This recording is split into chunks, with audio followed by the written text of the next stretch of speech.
Hello and welcome friends to your on channel साइल education. आज हमारा टॉपिक एडजेक्टिव का है। एडजेक्टिव का जो पहला टॉपिक था, पहला पार्ट से जो हो चुका है, उसमें एडजेक्टिव की डेफिनेशन के बारे में हम लोग देख चुके हैं। उसमें हमने एडजेक्टिव के काइंड्स के बारे में पढ़ा था, एडजेक्टिव के यूज के बारे में पढ़ लिया था। आज का जो टॉपिक है हमारा, इसमें हम लोग देखेंगे एडजेक्टिव के कुछ वर्ड्स हैं, उन वर्ड को हम लोग किस तरह से यूज करते हैं, और एग्जाम में जो हमारे वर्ड पूछे जाते हैं, यानी कॉमन ईयर जो हमें दिया जाता है, उस वर्ड से रिलेटेड कैसे होता है। ठीक है, मतलब छोटा छोटा वर्ड ऐसा मिलेगा जहां से आपको लगेगा कि एरर बिल्कुल नहीं है और वो एरर आ जाता है। ठीक है, तो आज हम लोग उसी के बारे में देखेंगे। तो आज का हमारा सबसे पहला टॉपिक होगा एरर के लिए वो होगा सम और एनी। यूज कहाँ होता है सम और एनी का यूज। यूज ऑफ सम, सबसे पहले सम का यूज कैसे करेंगे। देखिए, सम का यूज एक तो होता है क्वांटिटी का बोध कराने के लिए, और दूसरा नंबर का बोध कराने के लिए होता है। ठीक है, क्वांटिटी का बोध कराने के लिए और दूसरा नंबर का बोध कराने के लिए होता है। दूसरी बात, दोनों ही कंडीशन में इसका यूज अफर्मेटिव सेंटेंस से पहले होगा। अफर्मेटिव सेंटेंस क्या होगा? सेंटेंस कई तरह के होते हैं, जिसमें हम लोग पढ़ते हैं affirmative sentence, negative sentence, interrogative sentence, interrogative negative sentence, exclamatory sentence, इसके बारे में हम लोग पढ़ते हैं। ठीक है, तो है क्या, तो जो डिक्लेरेशन होता है या स्टेटमेंट जो होता है ना, जिसमें हम हाँ वाला जो सेंटेंस बोलते हैं, मैं जाता हूँ, मैं खाता हूँ, वगैरह वगैरह, इस तरह का सेंटेंस हो गया, ये सब अफर्मेटिव सेंटेंस में आता है। नेगेटिव सेंटेंस में जहाँ नहीं लगा रहेगा, मैं नहीं खाता हूँ, मैं नहीं जाता हूँ, ठीक है, वो नेगेटिव सेंटेंस में आएगा। इंट्रोगेटिव सेंटेंस में क्या हो जाएगा? क्वेश्चन उठेगा, क्या मैं खाता हूँ, क्या मैं जाता हूँ, या क्या मैं क्यों नहीं जाता हूँ, मैं क्यों नहीं खाता हूँ, ट्रेन क्यों चल रही है, इसके बारे में चर्चा होगी। ठीक है, तो हम लोग बात करेंगे अफर्मेटिव सेंटेंस में। ठीक है, तो यानी सम का यूज दो बात, एक तो क्वांटिटी का बोध कराने के लिए, दूसरा नंबर का यूज करने के लिए। ठीक है, नंबर का बोध कराने के लिए दोनों ही कंडीशन में कुछ और थोड़ा के अर्थ में करेंगे, दोनों ही कंडीशन में कुछ और थोड़ा के अर्थ में करेंगे। दूसरी बात, अफर्मेटिव सेंटेंस में होगा यूज इसका, याद रखना। अफर्मेटिव सेंटेंस में चूंकि इस एरर पूछता है, नेगेटिव सेंटेंस में दे देगा आपको और पूछेगा कि सम, और सम लगा देगा वहां पे, तो वहां पर आपको गलती हो सकती है। तीसरी बात, सिंगुलर अनकाउंटेबल नाउन। याद रखिएगा, जब क्वांटिटी की चर्चा होगी, तो क्वांटिटी की चर्चा जब होगी तो सिंगुलर अनकाउंटेबल नाउन से पहले करेंगे। ऐसा है क्यों? तो क्वांटिटी का मतलब क्या होता है? क्वांटिटी का मतलब होता है मात्रा। मात्रा किस चीज की होती है? मात्रा दूध की होती है, मात्रा चीनी की होती है, मात्रा चावल की होती है, मात्रा गेहूं की होती है। मतलब मटेरियल नाउन जो भी हमारे होते हैं, सबके सब मात्रा में चर्चा होती है। अब चूंकि मात्रा में चर्चा होती है, तो वैसे नाउन क्या होते हैं? मटेरियल हमेशा अनकाउंटेबल होते हैं, और जो भी मटेरियल अनकाउंटेबल नाउन होते हैं उसको लोग सिंगुलर तौर पर यूज करते हैं। मतलब कि कोई भी आप सिंगुलर अनकाउंटेबल नाउन ले लो, उसको हमेशा हम लोग किस तौर पर मानेंगे? सिंगुलर तौर पर मानेंगे। किस तौर पर लेंगे? सिंगुलर मानेंगे। ठीक है, सिंगुलर ही नाम देंगे। जैसे मैं बोलूँ चर्चा अपने बाल की, ठीक है, तो मेरा बाल, तो बाल कितने गिन सकते हैं? नहीं गिन सकते। तो यहाँ पर क्या अनकाउंटेबल है, तो मैं बोलूंगा सिर्फ और सिर्फ हेयर। मतलब क्या? My here is black. मतलब क्या हुआ? मेरे बाल काला है ना, मेरा बाल काला है। तो ऐसा बात हो रही कि मेरा एक बाल काला है, इसका मतलब क्या हुआ? मेरे सारे के सारे बाल काले हैं। तो एक की चर्चा से मैंने पूरे बाल की चर्चा कर ली। ठीक है, यानी इसलिए सिंगुलर अनकाउंटेबल नाउन को हम लोग काउंट सिंगुलर तौर पर यूज करते हैं। ठीक है, और तो ये हो गया। इसलिए इसका एग्जांपल देखें, आई हैव सम मिल्क, मेरे पास कुछ दूध है ना। तो दूध कौन सा नाउन है? दूध कौन सा है? ये तो मटेरियल नाउन हो जाएगा। इसको काउंट कर सकते हैं? नहीं कर सकते हैं, है ना। जैसे कहते हैं mother give me some water, some water, माँ मुझे थोड़ी सी पानी दो। मतलब क्या हुआ कि पानी गिनते हो क्या? नहीं गिन पाते। तो पानी को अगर गिन पाते तो यहाँ पर सम तो लगाते नहीं। ठीक है, तो यहाँ पर क्या करते तो यहाँ पर चेंज हो जाता है ना। लेकिन यहाँ पर मटेरियल नाउन है, इसलिए यहाँ पर सम लगा, जिसका मतलब क्या होगा? थोड़े के लिए होगा। किसके लिए? क्वांटिटी का बोध कराने के लिए होगा। He has bought some rice, वो कुछ चावल लेकर आया है। ठीक है, कुछ चावल खरीदा है। तो जब कुछ चावल खरीदा है, कुछ चावल लाया है, मतलब क्या हुआ? राइस अनकाउंटेबल है ना, सिंगुलर तौर पर ले रहे हैं, तो सिंगुलर अनकाउंटेबल नाउन से पहले हमने सम का यूज कर दिया। किसके अर्थ में? थोड़ा के अर्थ में। किसके अर्थ में? कुछ और थोड़ा के अर्थ में। अब बात करते हैं नंबर की चर्चा। तो नंबर का बोध कराने के लिए होता है कब? अफर्मेटिव सेंटेंस में होता है। कब? अफर्मेटिव सेंटेंस में। Plural countable noun, plural countable noun करने का क्या हुआ? देखिए, काउंटेबल पर ध्यान दीजिए। सबसे पहले काउंटेबल पर। काउंटेबल नाउन किससे कहते हैं? काउंटेबल नाउन इससे कहते हैं जिसको हम लोग गिन पाते हैं, जिसको हम लोग गिन पाएंगे, जिससे गिनेंगे काउंटेबल नाउन आ जाएगा। ठीक है, तो काउंटेबल होना चाहिए। ठीक है, जैसे बुक, कितने बुक हैं? एक बुक, दो बुक, चार बुक गिन सकते हैं, तो ये काउंटेबल। और दूसरा क्या होना चाहिए? प्लूरल। आपने नंबर में पढ़ा था सिंगुलर नंबर और प्लूरल नंबर, एक वचन और बहुवचन। तो कौन सा आना चाहिए, बहुवचन में होना चाहिए। यानी नाउन कैसा होना चाहिए, बहुवचन में होना चाहिए, तब जाके सम किसकी चर्चा करेगा, नंबर का बोध कराएगा, कुछ और थोड़ा का। My friend has some books, है ना, मेरे दोस्त के पास कुछ किताब है, मेरे दोस्त के पास कुछ किताब है, ठीक है। तो मतलब क्या, नंबर का बोध होगा तो कुछ की चर्चा में आ जाएगा, ठीक है, और क्वांटिटी की बोध होगी तो थोड़ा की चर्चा में आ जाएगी। क्लियर है, चलते हैं आगे, चलते हैं यूज ऑफ एनी में। एनी के यूज के बारे में देखते हैं। एनी का भी यूज कुछ और थोड़ा के अर्थ में होता है, एनी का भी यूज किसके अर्थ में होता है, कुछ और थोड़ा के अर्थ में। देखिए जैसे हम लोग पढ़े थे अभी, सम का यूज अफर्मेटिव सेंटेंस में होता है, सम का यूज हमने बताया था कि अभी अफर्मेटिव सेंटेंस में होता है, उसी प्रकार से तो सम का ठीक उल्टा हमारा एनी हो जाता है, तो एनी का यूज हमारा निगेटिव सेंटेंस में होगा, ठीक है। तो सम का यूज हमने बताया था क्वांटिटी का वो भी बोध कराता है और नंबर का भी बोध कराता है, तो उसी प्रकार से एनी जो है वो भी क्वांटिटी का बोध कराता है और नंबर का भी बोध कराता है, देख लीजिए ठीक है, नंबर का भी बोध कराएगा, ठीक है ना। अब हम ये भी देखे थे कि सम का यूज कहाँ करते हैं, सिंगुलर अनकाउंटेबल नाउन से पहले करते हैं, ठीक है। उसी प्रकार से एनी का भी सिंगुलर अनकाउंटेबल नाउन से पहले करेंगे। हमने देखा था जब नंबर की चर्चा होगी तो सम प्लूरल काउंटेबल नाउन से पहले यूज किया जाएगा, तो यहाँ भी प्लूरल अनकाउंटेबल नाउन से पहले किया जाएगा। मतलब होल इन होल अगर देखा जाए अंतर इतना ही है कि सम का यूज अफर्मेटिव सेंटेंस में और एनी का यूज निगेटिव सेंटेंस में होगा। सम का यूज पॉजिटिव सेंटेंस में यानी अफर्मेटिव सेंटेंस में और एनी का यूज निगेटिव सेंटेंस में होगा। देखते हैं, जैसे ही हैजंट एनी मिल्क, उसके पास कोई दूध नहीं है, ठीक है, निगेटिव सेंटेंस है। अगर ये पॉजिटिव होता, अगर ये पॉजिटिव होता, हम बताते हैं ही हैज सम मिल्क, लिखते हैं, क्या लिखते हैं, ही हैज सम मिल्क, उसके पास थोड़ी सी दूध है ना। तो यहाँ पर चूंकि ये से हैज से हैजंट बन गया, इसलिए हमने सम को बदल के एनी कर दिया। आपका एरर यही पूछा जाएगा, ठीक है। इसी प्रकार से सेंटेंस बड़ा कर दिया जाएगा और आपसे एरर पूछा जाएगा, ठीक है। देखिए आई हैवंट एनी मनी, मेरे पास थोड़ा सा भी पैसा नहीं है, ठीक है। अगर मैं इसको पॉजिटिव में लेता तो कहते हैं आई हैव सम मनी, मेरे पास थोड़े से पैसे हैं, ठीक है। अगर प्लूरल काउंटेबल नाउन से पहले कहते दे हैवंट एनी बुक्स, उसके पास कोई किताब नहीं है तो किताब जो हो गया ये प्लूरल काउंटेबल नाउन हो गया, ठीक है। तो देखते हैं प्लूरल काउंटेबल नाउन है किताब, तो इसको पॉजिटिव में करेंगे तो क्या कहेंगे, दे हैव सम बुक्स। देखिए तो जब सम का यूज किए प्लूरल काउंटेबल नाउन से पहले, तो ये क्या हो जाएगा, एस या एस लग गया यानी प्लूरल हो गया, और यहाँ पर क्या मात्रा पहले करेंगे तो ये सिंगुलर हो गया, ठीक है। Some Mister Shankar is waiting for you, कोई मिस्टर शंकर आपका इंतजार कर रहे हैं, तो यहाँ पर क्या करेंगे हम लोग, सम का यूज कर रहे हैं, है ना, एनी का यूज नहीं करेंगे। अगर एनी का यूज करते हैं तो गलत हो जाएगा, ठीक है। चलते हैं आगे।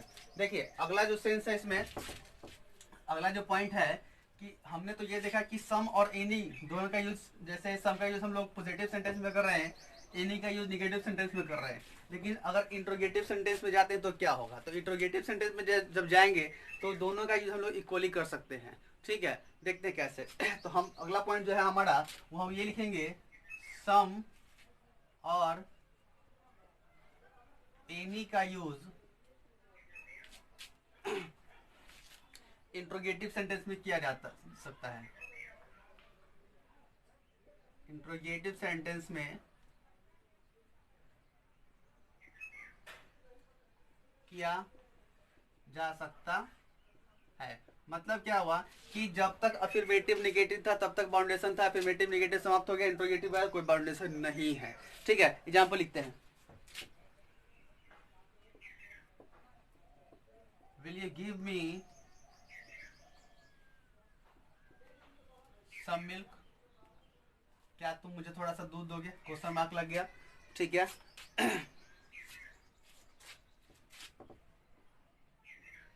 Have you any money, question mark लग गया। देखिए मैंने बताया था ना कि वहां जब पॉजिटिव सेंटेंस था तो यहाँ मनी के आगे हम लोग सम लगाए थे, यहाँ हमने क्या लगाया, एनी लगा दिया, मतलब बाउंडेशन समाप्त है, ठीक है। आगे बढ़ते हैं। देखिए सम और एनी का यूज तीसरा जो हमारा पॉइंट होगा, ठीक है, ये तो बी पॉइंट हो गया।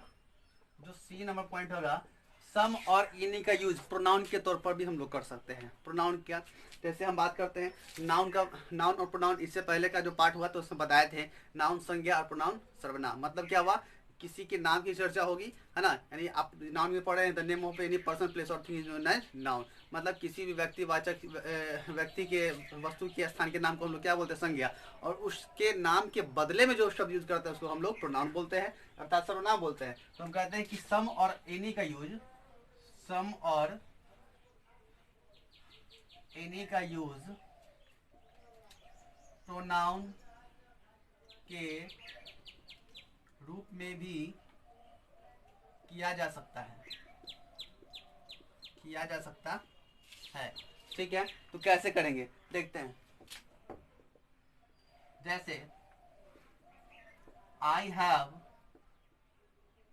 सम राइस, मेरे पास कुछ चावल है, तो यहाँ पर जो राइस है, सम राइस हमारा क्या हो गया, ये तो हमारा नाउन हो गया। बट माई फ्रेंड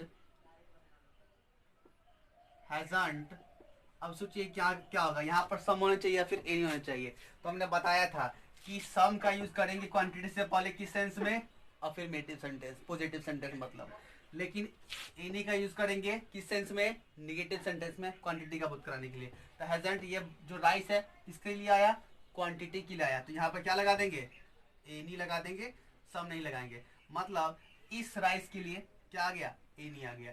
ठीक है, अगला एग्जांपल है, यू हैव सम बुक्स। ठीक है, तुम्हारे पास कुछ किताबें हैं। देखिए हम फिर से बताते हैं, है ना, सम बुक्स हम बोले थे कि अफर्मेटिव सेंटेंस होगा, अफर्मेटिव सेंटेंस जैसे ही होगा तो उसमें हम लोग क्या यूज करेंगे, है ना, तो जो प्लूरल काउंटेबल नाउन होगा उसके पहले सम का यूज करेंगे जब काउंट करना होगा। तो you have some books but I haven't, but I haven't any, है ना, तुम्हारे पास कुछ किताबें हैं लेकिन मेरे पास कोई किताब नहीं है। ठीक है, हम तो यूज कर लिए। अगला सेंटेंस है,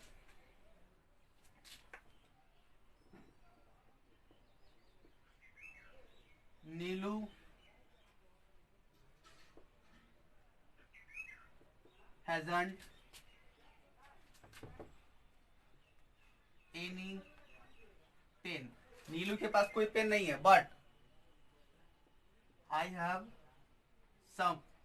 तो बात करते हैं लिटिल, अ लिटिल और द लिटिल के बारे में। ठीक है, तो लिटिल का मतलब क्या होता है, लिटिल का तो एक तो मतलब पहले जो पढ़े थे आप लोग वो छोटा होता है, लिटिल का पहले मतलब जो पढ़े थे छोटा होता है, लेकिन यहाँ क्योंकि एडजेक्टिव है इसलिए हम एडजेक्टिव में हम लोग लिटिल का मतलब क्या पढ़ते हैं देखते हैं। लिटिल का मतलब पढ़ते हैं नगण्य, मतलब नौ के बराबर। ठीक है, नौ के बराबर, नौ के बराबर। अब इसका यूज कैसे करते हैं, तो हम बात करते हैं कि लिटिल जो है ये निगेटिव सेंस रखता है, इट गिव्स निगेटिव सेंस। इसके सेंस कैसे होते हैं, निगेटिव सेंस होता है। अब जैसे मान लिया कि आपको अपने आपके दोस्त से लड़ाई हो गई, ठीक है, तो अब चूंकि दोस्त से लड़ाई हो चुकी है तो आपके उसके पिताजी और आपके पिताजी मिलके आप दोनों का हैंड से करवा दिए कि चलो भाई आप दोनों दोस्त हो गए। ठीक है, लड़ाई हुई, दोस्त हो गए, अब आपको सॉरी बोलने के लिए कहा, उसने भी सॉरी कहा, तो he said I am sorry, आपके दोस्त ने कहा आई एम सॉरी, और आपने कहा I am little sorry, I am little sorry. अंतर क्या पड़ा, अंतर ये पड़ा कि उसने पूरी आपसे पूरी माफी मांग ली कि वो मुझे दुख है, लेकिन आपने कहा क्या, आई एम लिटिल सॉरी, मतलब मुझे 9 के बराबर दुख है, आपने माफी मांगी ही नहीं। मतलब यहाँ जो लिटिल हुआ इसका मतलब क्या हुआ, 9 के बराबर। तो 9 के बराबर सॉरी आप बोल रहे हैं, मतलब क्या, लगभग समाप्त है ना। तो हम लोग इस सेंस में यूज करेंगे लिटिल का। ठीक है, फिर से देख लीजिए, आई एम लिटिल सॉरी मतलब माफी तो मांग लिया लेकिन 9 के बराबर मांग लिया। ठीक है, तो इसका एग्जाम्पल हम लोग बनाएंगे, आई एम लिटिल सॉरी। ठीक है, आई एम लिटिल सॉरी। फिर देखते हैं क्या, जैसे बोलते हैं I have some money, I have some money, मेरे पास कुछ पैसे हैं, मेरे पास कुछ पैसे हैं। याद रखिएगा मनी अनकाउंटेबल नाउन है, काउंटेबल नाउन नहीं है। ठीक है, तो आई हैव सम मनी, तो आई हैव सम मनी की जगह पर लिखेंगे I have little money, little money. देखिए 3 केस है, I have money, I have money, I have some money, I have little money और I have no money. I have no money, ये 4 case देख लीजिए। आई हैव मनी, मेरे पास कुछ धन है, कुछ पैसा है। आई हैव सम मनी, मेरे पास कुछ धन है, यहाँ पर पैसा है, यहाँ पर कुछ है, यहाँ पर न के बराबर यहाँ तो बिल्कुल ही नहीं है। ठीक है, तो अनकाउंटेबल नाउन के लिए हम लोग, चूंकि ये अनकाउंटेबल नाउन है इसलिए हम नो का यूज कर रहे हैं, मतलब यहाँ पर बिल्कुल मेरे पास नहीं है इसलिए नो का यूज किया हमने। ठीक है, चलते हैं आगे। तो ये हुआ कि जो लिटिल है ये निगेटिव सेंस रखेगा। ठीक है, लिटिल क्या रखेगा, निगेटिव सेंस रखेगा, इसका मतलब है नो के बराबर।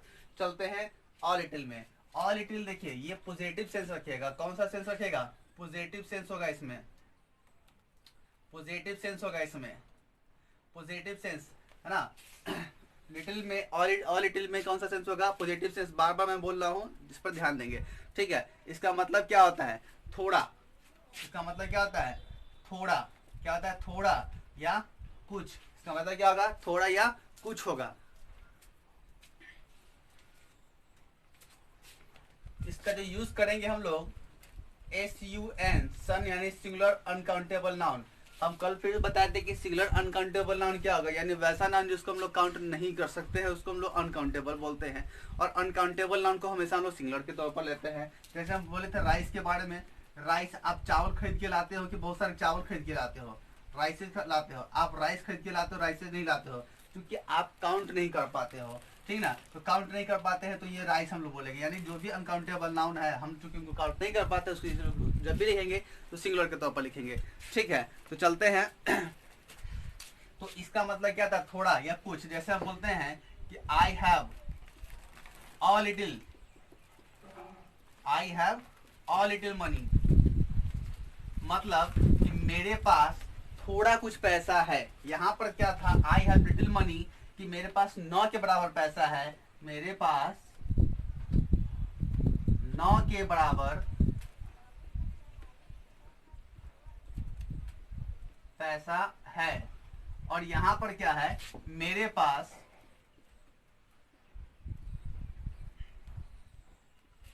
थोड़ा सा पैसा है। यानी ये जो सेंस हुआ आपका निगेटिव सेंस हुआ, ये जो सेंस हुआ ये पॉजिटिव सेंस हुआ। ठीक है, बात करते हैं द लिटिल की। तो द लिटिल ये भी पॉजिटिव सेंस और निगेटिव सेंस दोनों रखता है। ये पॉजिटिव और निगेटिव दोनों सेंस रखता है। द लिटिल पॉजिटिव और निगेटिव दोनों सेंस रखता है। देखते हैं कैसे। इसका मतलब होता है जो थोड़ा सा, जो थोड़ा सा, जो थोड़ा बहुत बचा है, इस तरह के सेंस में आता है। तो ये पॉजिटिव और नेगेटिव दोनों सेंस रखता है। कैसे, तो देखते हैं। I spend the little money I had, मतलब कि जो पैसा मेरे पास था, जो थोड़ा बहुत पैसा मेरे पास था, मैंने उसे खर्च कर दिया है। I spend the little money I had, मतलब मेरे पास जो कुछ पैसा था मैंने उसे खर्च कर दिया। ठीक है, तो यहाँ पर हम लोग देखते हैं कि इसका मतलब क्या हुआ कि जो थोड़ा सा, तो हो सकता है ये पॉजिटिव सेंस में होगा, तो जो थोड़ा सा बचा हुआ, यानी इस सेंस में कि थोड़ा सा पैसा बचा हुआ था उसको मैंने खर्च कर दिया। ठीक है, या तो दूसरा सेंस ये हो सकता है कि थोड़ा सा ही तो पैसा बचा हुआ था उसको मैंने खर्च कर दिया, मतलब लिटिल मतलब 9 के बराबर पैसा था उसको खर्च कर दिया, ये भी सेंस हो सकता है। और हो सकता है कि थोड़ा सा पैसा बचा हुआ था उसको मैंने खर्च कर दिया। ठीक है, तो हमारे समझ में आया little, a little, the little. हम फिर से बोलते हैं little, a little, the little, तीनों का यूज हम लोग क्वांटिटी के लिए करते हैं, अर्थात मात्रा के लिए करते हैं। ठीक है, और मात्रा के लिए जब भी करेंगे तो मात्रा किसके लिए आता है, सिंगुलर अनकाउंटेबल नाउन के लिए आता है। ठीक है, अर्थात सन के लिए। तो हम लोग बात करते हैं लिटिल और लिटिल, द लिटिल में। तो लिटिल का क्या यूज होगा, नगण्य, मतलब 9 के बराबर, नेगेटिव सेंस में यूज होगा, है ना। आई एम लिटिल सॉरी, मतलब मैं माफी मांगता हूँ लेकिन मेरा कोई अति नहीं है, एकदम नॉर्मल है। ठीक है, आई हैव लिटिल मनी, मेरे पास बिल्कुल पैसा नहीं है, 9 के बराबर पैसा है। ठीक है, I have a little money, मतलब मेरे पास थोड़ा सा पैसा है। और I spend the little money I had, मेरे पास जो थोड़ा सा पैसा बचा हुआ था मैंने उसे खर्च कर दिया। दो बात, इस पे दो सेंस निकल के आता है। तो थोड़ा सा या तो बहुत कम पैसा था, या तो फ्यू का यूज हम लोग करते हैं, ये करते हैं नंबर के लिए। नंबर अर्थात संख्या का यूज करने के लिए, संख्या। ठीक है, पहले हम बताए थे लिटिल के बारे में। लिटिल क्या था? लिटिल क्वांटिटी का यूज, लिटिल क्वांटिटी का बोध कराता था। ठीक है, लेकिन फ्यू जो होगा ये नंबर का बोध कराएगा। ठीक है ना। तो बात उसके बाद जो बचा हुआ बात वही है, क्योंकि जहाँ पर हमने देखा था सिर्फ लिटिल था तो वो निगेटिव सेंस लेके चलता था, है ना। और इसका मतलब क्या था? ये सबसे पहले निगेटिव सेंस लेके चला। इसकी सेंस क्या होती है? पॉजिटिव होगी। और इसमें दोनों सेंस होगा, निगेटिव एंड पॉजिटिव, दोनों सेंस इसमें मिलेगा। ठीक, अब देखते हैं इसमें। अब चूंकि फ्यू है तो इसका मतलब क्या होगा? 9 के बराबर, नगण्य या 9 के बराबर। ठीक है, इसका मतलब क्या हो जाएगा? थोड़ा सा, थोड़ा या कुछ। ठीक है, और इसका मतलब क्या हो जाएगा?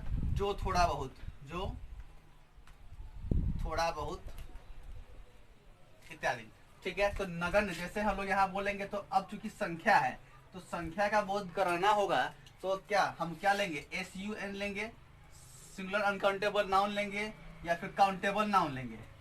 गौर कीजिएगा, तो जब हमको संख्या का बोध करा, जब मात्रा का बोध कराना होता है तो हम लोग सिंगुलर अनकाउंटेबल नाउन लेते हैं, लेकिन जैसे ही संख्या का बोध कराना होगा तो हम लोग सिंगुलर अनकाउंटेबल नाउन नहीं लेके हम लोग काउंटेबल नाउन लेंगे। और कौन सा? प्लूरल लेंगे। यहाँ पर देखते हैं कैसे। जैसे I have few pens, मतलब क्या होगा? मेरे पास कुछ कलम है, 9 के बराबर है ये कलम। मेरे पास कुछ कलम है, लगभग 9 के बराबर कलम है।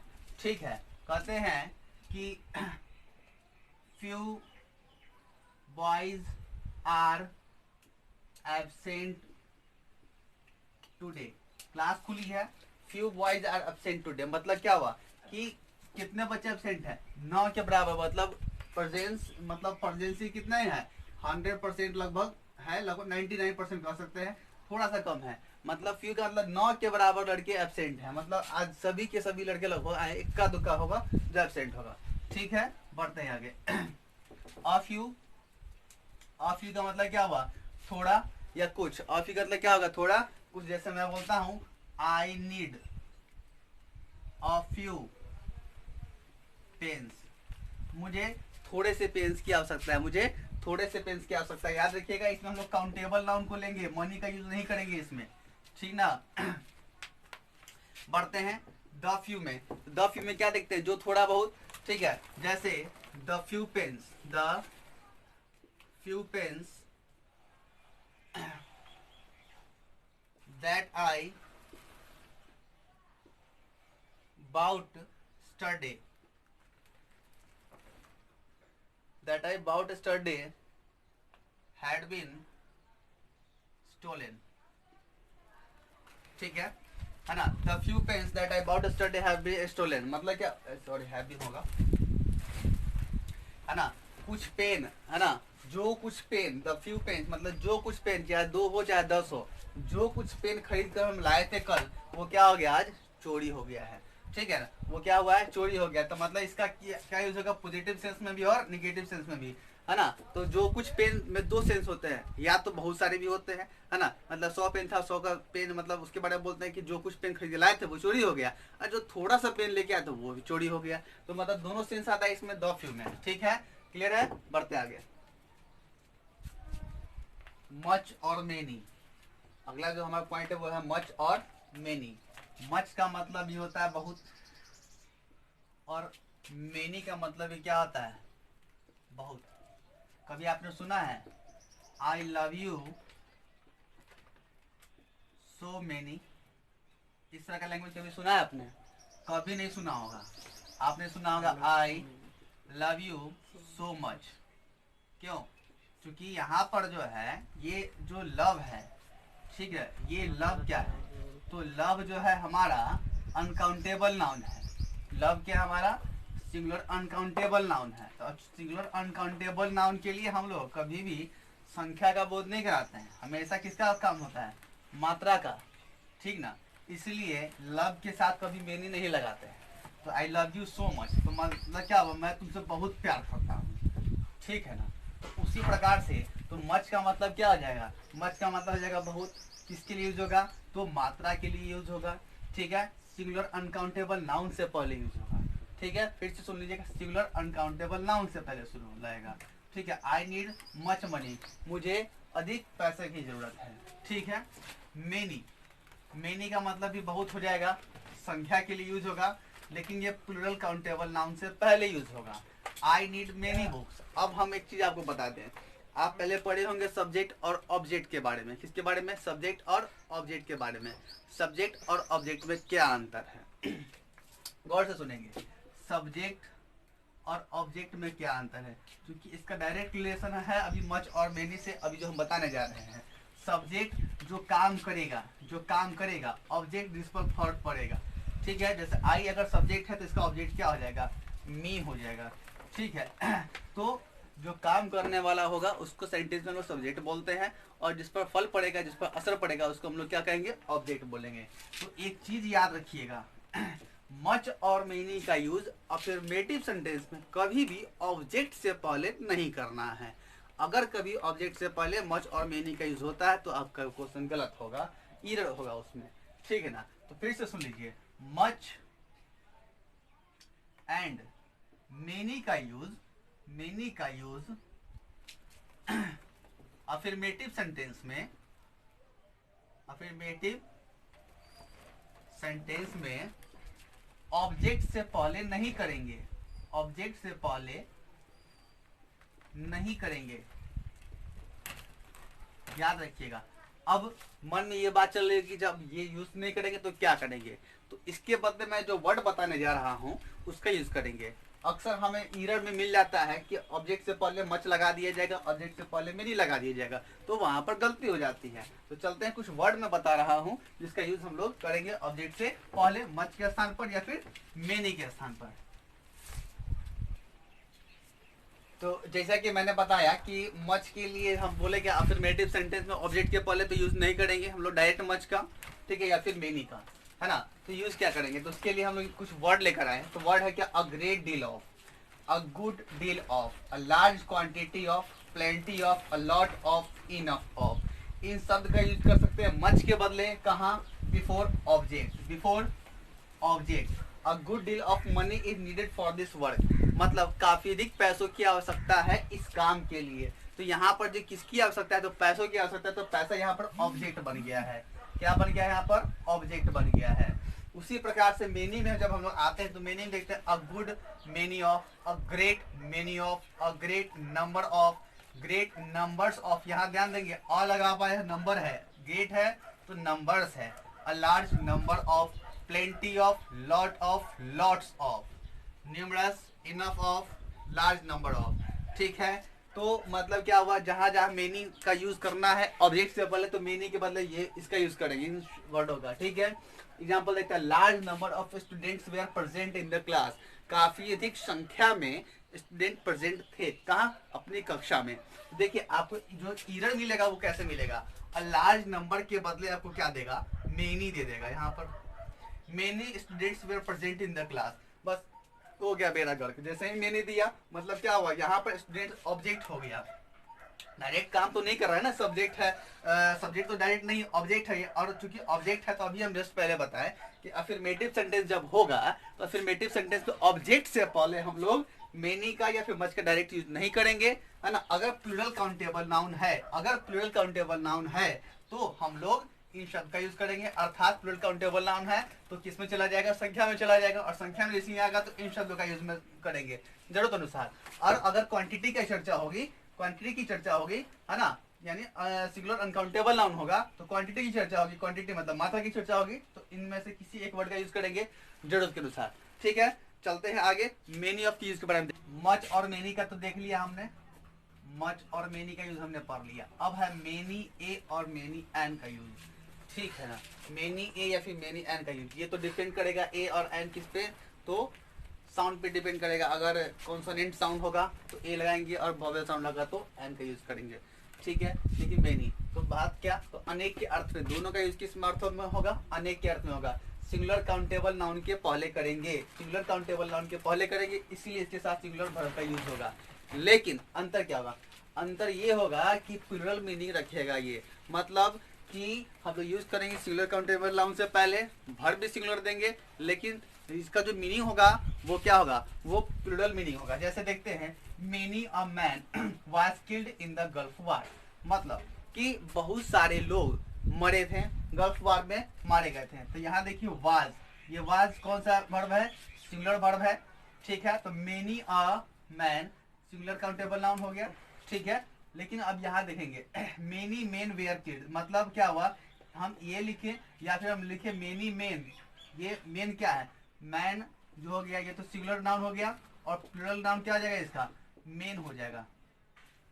तो many men were killed in the gulf war, हम ये लिखे या फिर मेनी एक अगर यूज करेंगे तो मेन के बदले मैन हो जाएगा और वेयर के बदले वास हो जाएगा, ठीक है। आगे बढ़ते हैं जैसे हम लोग अगला एग्जांपल देते हैं,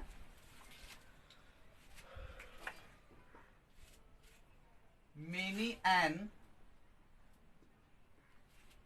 इंक पॉट वाज सोल्ड, ठीक है। बहुत सारे इंक पॉट जो थे वो बेच दिए गए, हम ये लिखे, या फिर many ink pots were sold, है ना, या फिर हम लिखे बहुत सारे इंक पॉट बेच दिए गए। तो यहाँ पर हमने क्या किया, इंक पॉट सिंगुलर लिया, तो इंक पॉट्स क्या लिया, प्लूरल लिया। तो चूंकि सिंगुलर लिया था, मेनी एन का यूज कर लिए हम लोग, ठीक है। और जो वर्ब है वो सिंगुलर है ना कि, और यहाँ पर क्या वर्ब प्लूरल है, ठीक है। तो आशा है मेनी ए और मेनी एन आपको समझ में आया होगा। वीडियो में कोई भी अगर दिक्कत होता है तो आप लोग कमेंट जरूर करें, ठीक है। और मैं फिर से बोल दूं, चैनल को सब्सक्राइब जरूर करें। चलते अगला पॉइंट हमारा सर्टेन और ए सर्टेन, सर्टेन और ए सर्टेन, दोनों का ही मतलब देखिए, दोनों का मतलब अज्ञात होता है। दोनों का मतलब क्या, अज्ञात मतलब जिसकी जानकारी हमें नहीं है, जिसके बारे में पता नहीं है। अंतर क्या होता है, अंतर ये प्लूरल काउंटेबल नाउन के पहले यूज होगा, सर्टेन का यूज कहाँ करेंगे, प्लूरल काउंटेबल नाउन के पहले, और ए सर्टेन का यूज करेंगे सिंगुलर काउंटेबल नाउन के पहले। मतलब सर्टेन हो या ए सर्टेन हो, दोनों का यूज काउंटेबल नाउन के पहले होगा। सर्टेन है तो प्लूरल काउंटेबल, ए सर्टेन है तो सिंगुलर अनकाउंटेबल। वैसे भी याद नहीं होता है तो इतना याद कर लीजिए कि काउंटेबल नाउन के पहले होगा, ए है तो सिंगुलर और ए नहीं हो तो प्लूरल होगा, ठीक है। अब बढ़ते हैं आगे, सर्टेन एग्जांपल देखा है, certain boys were reading book, है ना, कुछ बच्चे या कोई बच्चे, पता नहीं कौन बच्चे हैं, है ना, तो certain boys were reading book, है ना, कोई अज्ञात बच्चे जो है किताब पढ़ रहे थे, प्लूरल काउंटेबल नाउन हो गया। और यहाँ पर क्या, I met a certain boy yesterday, मैं किसी अज्ञात लड़के से मिला कल, मैं किसी अज्ञात लड़के से कल मिला। तो यहाँ पर क्या हो गया, ये बॉय जो हो गया, ये क्या हो गया, ये सिंगुलर काउंटेबल नाउन हो गया, ठीक है। चलते अगले पॉइंट, देखिए इच और इवरी में अंतर है। इच का मतलब भी प्रत्येक, इवरी का मतलब भी प्रत्येक होता है। दो या दो से अधिक व्यक्ति या वस्तु के लिए भी हम लोग करते हैं सिंगुलर काउंटेबल नाउन के पहले इसका भी यूज करेंगे। दो या दो से अधिक व्यक्ति या वस्तु के लिए सिंगुलर काउंटेबल नाउन से पहले इसका भी यूज करेंगे। अंतर कहाँ पड़ता है, देखिए दोनों मिलता जुलता नजर आएगा। कहेंगे कि each boy of my class has a car, मतलब कि मेरी कक्षा के सभी लड़के के पास क्या है, एक एक गाड़ी है, ठीक है। हम कहते हैं every boy of my class is handsome, मेरे क्लास के सभी लड़के क्या है, हैंडसम है। देखिए अंतर क्या पड़ता है, अंतर बहुत सामान्य है, देखिए तो बिल्कुल एक जैसा लगेगा, अंतर थोड़ा सा ही है। देखिए इच कहते हैं क्या, आपके यहाँ जैसे मिठाई आया, ठीक है, मिठाई जब आएगा तो 10 आदमी का परिवार है, ठीक। अब 10 आदमी के परिवार को हम देखते हैं तो मिठाई हर एक आदमी को पापा लेकर अगर आए हैं, है ना, तो पापा हर एक आदमी को हाथ में अलग अलग तरह से बांटेंगे, है ना। पापा को मिला, मम्मी को मिला, आपको मिला, आपके भाई को मिला, दादाजी को मिला, यानी सबको बारी बारी से दिया गया, ठीक है। एक तो हो गया इच, मतलब सबको प्रत्येक अलग अलग करके दिया गया, बांट बांट के दिया गया, तो हम लोग इच का प्रयोग करेंगे। लेकिन बात करेंगे एवरी का, तो मिठाई तो सब में बटी, दादाजी को नहीं मिला। मिठाई तो सब में बटी लेकिन दादाजी को नहीं मिला। पापा ने क्या कहा, मिठाई तो सबको मैंने बांट दी, मतलब क्या हुआ कि सबको मिठाई बट गई लेकिन एक को नहीं मिला। और इच का जब यूज करेंगे यानी हर एक आदमी को अलग अलग मिठाई मिली, तो मतलब क्या होता है, तो सेंस यही होता है कि इच में क्या होगा कि अलग अलग करके सबको बारी बारी से अगर डिस्ट्रीब्यूट हो रहा है तो वैसी स्थिति में हम लोग इच का यूज करेंगे। बारी बारी से सबके बारे में चर्चा हो रही है, जैसे आपके क्लास में 10 बेंच है, ठीक है।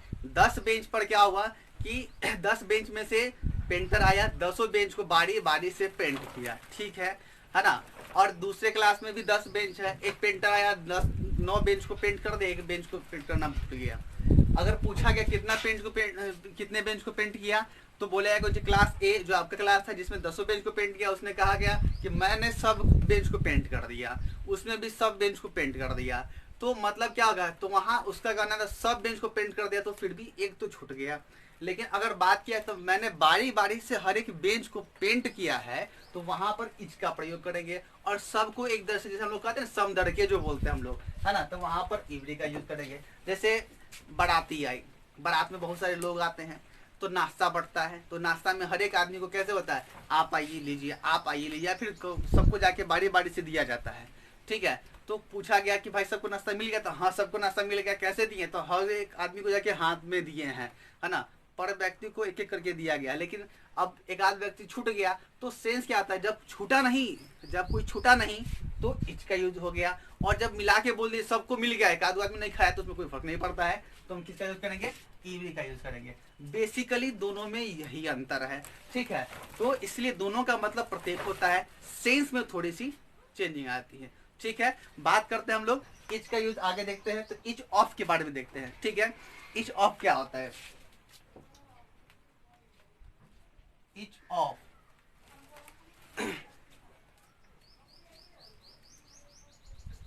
देखिए, इच ऑफ जो वर्ड है, इच ऑफ के बाद हम लोग द, याद रखना, इच ऑफ के बाद द का यूज जरूर करेंगे। और इसके बाद प्लूरल काउंटेबल नाउन का यूज होगा, प्लूरल काउंटेबल नाउन का यूज करेंगे, सिंगुलर नहीं, प्लूरल काउंटेबल नाउन का यूज करेंगे। जैसे एग्जाम्पल देखा जाए, each of the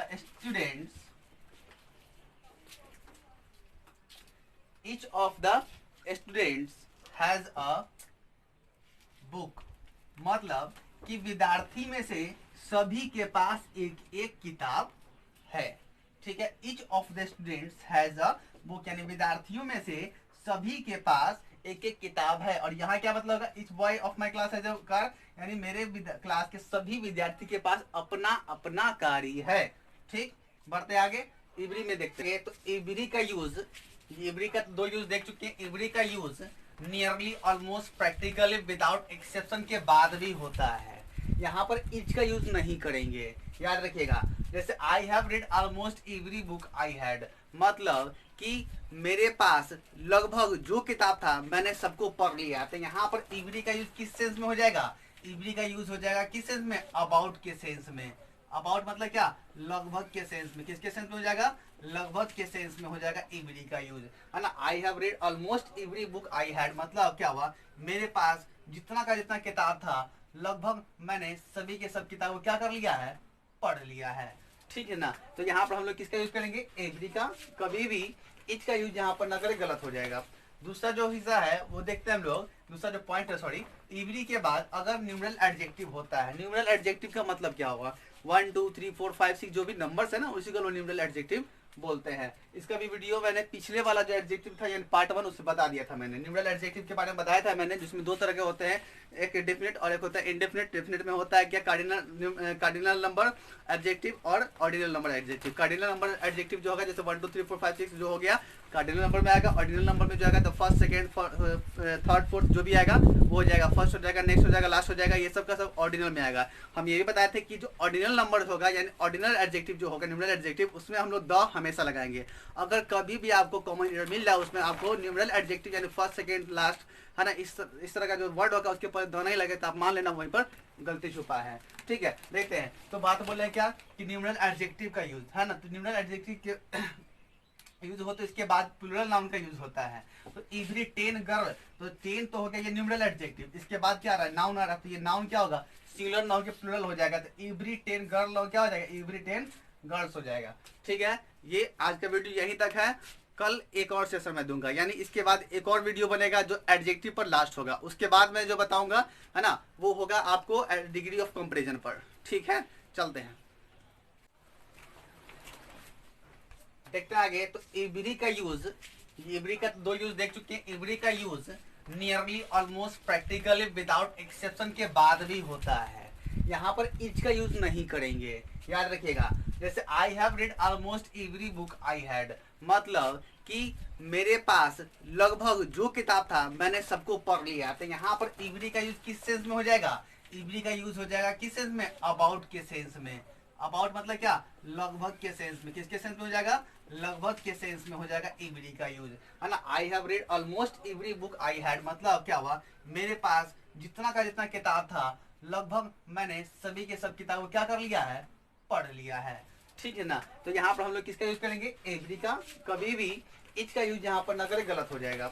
दूसरा जो हिस्सा है वो देखते हैं हम लोग। दूसरा जो पॉइंट है, सॉरी, एवरी के बाद अगर न्यूमरल एडजेक्टिव होता है। न्यूमरल एडजेक्टिव का मतलब क्या होगा? 1 2 3 4 5 6 जो भी नंबर्स है ना, उसी को न्यूमरल एडजेक्टिव बोलते हैं। इसका भी वीडियो मैंने पिछले वाला जो एडजेक्टिव था यानी पार्ट 1 उससे बता दिया था मैंने। न्यूमरल एडजेक्टिव के बारे में बताया था मैंने, जिसमें दो तरह के होते हैं, एक डेफिनेट और एक होता है इनडेफिनेट। डेफिनेट में होता है क्या? कार्डिनल नंबर एडजेक्टिव और ordinal number adjective. Cardinal number adjective जो होगा जैसे 1 2 3 4 5 6 जो हो गया कार्डिनल नंबर में आएगा। ऑर्डिनल नंबर में जो आएगा तो फर्स्ट सेकेंड थर्ड फोर्थ जो भी आएगा वो हो जाएगा। फर्स्ट हो जाएगा, नेक्स्ट हो जाएगा, लास्ट हो जाएगा, ये सब का सब ऑर्डिनल में आएगा। हम ये भी बताए थे कि जो ऑर्डिनल नंबर होगा यानी ऑर्डिनल एडजेक्टिव जो होगा न्यूमरल एडजेक्टिव, उसमें हम लोग द हमेशा लगाएंगे।